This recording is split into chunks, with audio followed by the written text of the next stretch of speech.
and I'm sorry I hadn't talked to Ty before he went down to talk to you guys.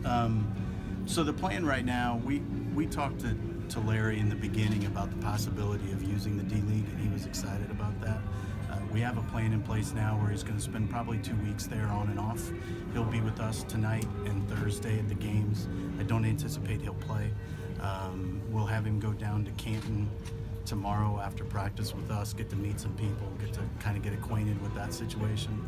We'll have him play with them on Saturday and continue to practice with them when we're on the West Coast. And then we may have him play a road game with them as well. And after that, we'll play it by ear. But he's got about 10 days probably where he'll be mostly D-League, I think.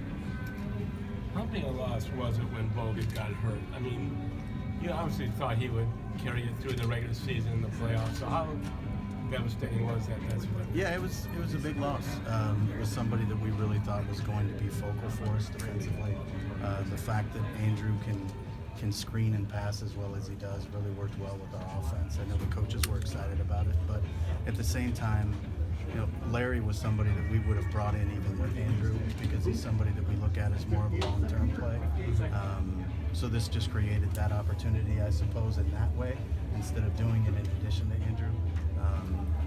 But it all came together for us pretty well, and we were blessed, frankly, that we have a veteran team and leadership in the locker room that was excited about the opportunity as well. So. What did you see or hear from Larry to make you think that he's ready to, mentally ready for Well, we this? talked at length about everything that he had been through and what he had done over the last couple of years and how he had identified the issues he was having in the past and what he's done to work on them. He's very cognizant of the mistakes he had made.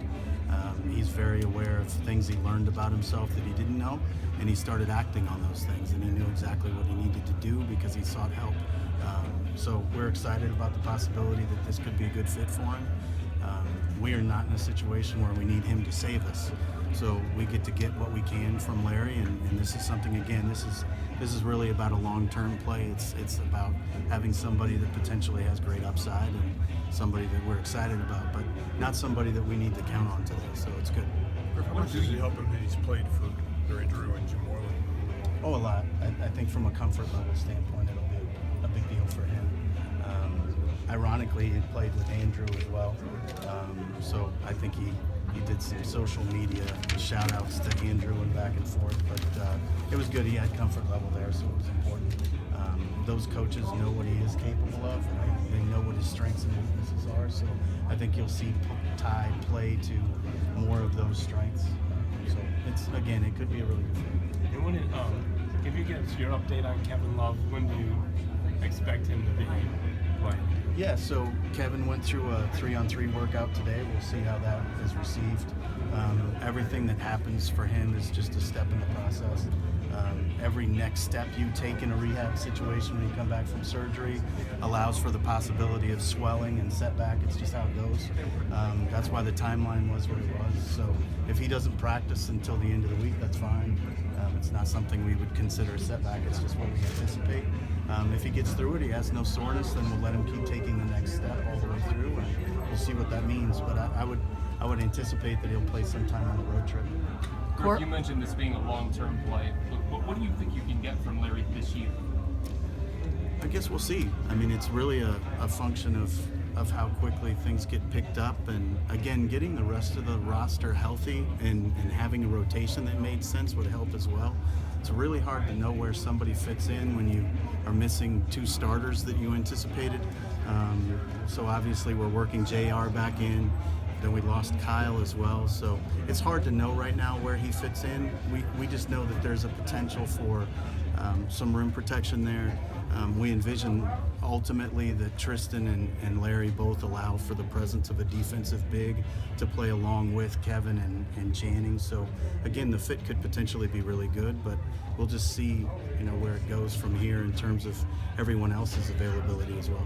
A few years ago when he was having his kind of career years, what kind of shot blocker was he? Was he upper echelon or? Yes, he was special as a shot blocker. What he really was, and Tristan is this as well, is he was special in a pick and roll defensively. He was Defensive Player of the Year because of that. He can be game changing, but again, that was a long time ago. So we need to just work through where we are today and what we can expect. But he's so incredibly long. He's going to make every catch a difficult one, so it'll be interesting to see how that evolves. But even in the D League, we don't want to throw him into the deep water right away. If he plays 10 minutes in a game, that would be fine with us. All right, we got time for 2 more. Jason. He's been working out for teams for a little while now, and a lot of teams have met with him, and none of them took a shot. Why do you think no one else took a shot? And is there any concern that no one else? He's been out there for a while, and no one else picked him up. So nobody else has our particular situation. Nobody has our locker room. Nobody has the leadership that we have. We obviously have an alpha both in Ty Lue and in LeBron. Kyrie's growing as a leader. We've got a group that really was excited about the opportunity to add particularly, I mean, what could possibly be the right piece. There's obviously the potential that this doesn't work and that it takes much longer, and that's okay. Our group's okay with that because they know this doesn't complete us. This just gives us a chance to do something unique. So I think they all embraced it quite a bit, and that's why we did. If you had a setup like we had, you'd bring them in. And if you're a younger team trying to find your way, you couldn't do it. So I think this just set up well for everybody. One last question. You brought in Andrew to help right away, playing him right away. And obviously Larry, it's different. So how did you make the decision when Andrew gets hurt to go in a direction where you're making a long-term play instead of finding somebody else maybe that could play and help right away? So as I said, if we'd had Andrew, we would have potentially done Larry as well. So this just put us in a position where we thought the upside was worth the swing and that we were willing to wait. We would have been willing to wait with Andrew as well.